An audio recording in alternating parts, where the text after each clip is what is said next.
Hi, this is Gopi Govindraj. Today I'm going to speak about communication across cultures, the nonverbal dimension. Introduction. We may live in any part of the world, but nonverbal correspondence in various societies think such extraordinary contrasts that may give you an idea of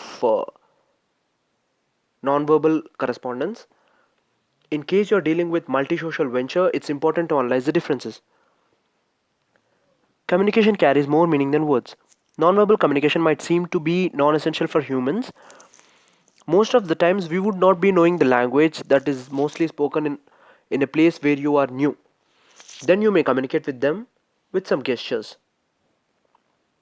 What is nonverbal communication?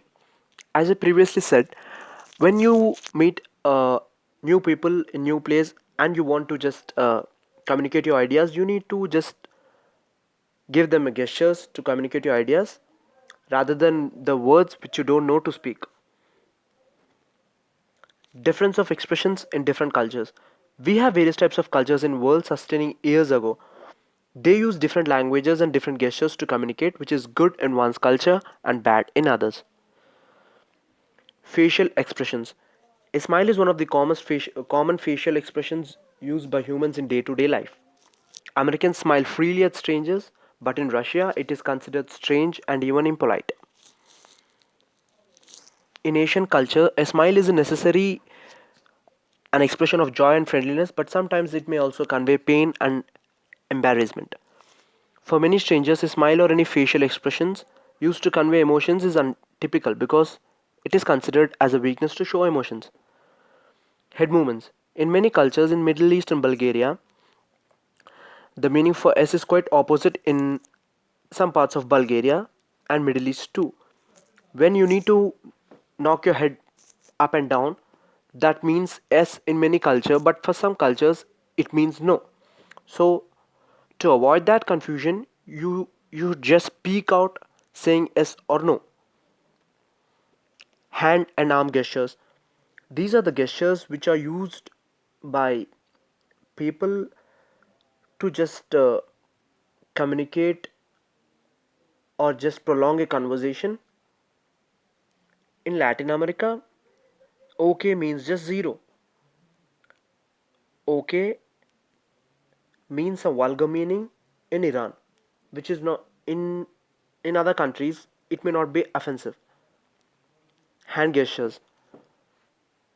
These are the hand gestures and physical space. The acceptable physical distance is another major difference in nonverbal communication between cultures.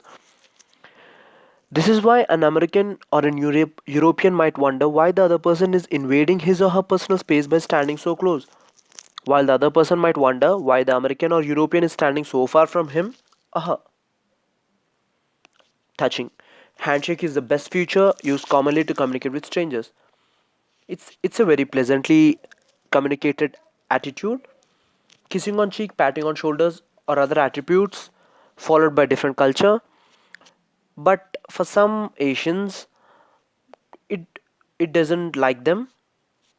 They just feel the others are violating by taking out their personal space. Eye contact is a major part that is used to be used by humans, but along eye contact make make the other person angry in some parts which follow different culture. The physical postures are always quite a difference between cultures. American executives too rest with their feet on the desk, which in Asia, the Middle East, and Europe is considered highly offensive, but in America is quite common.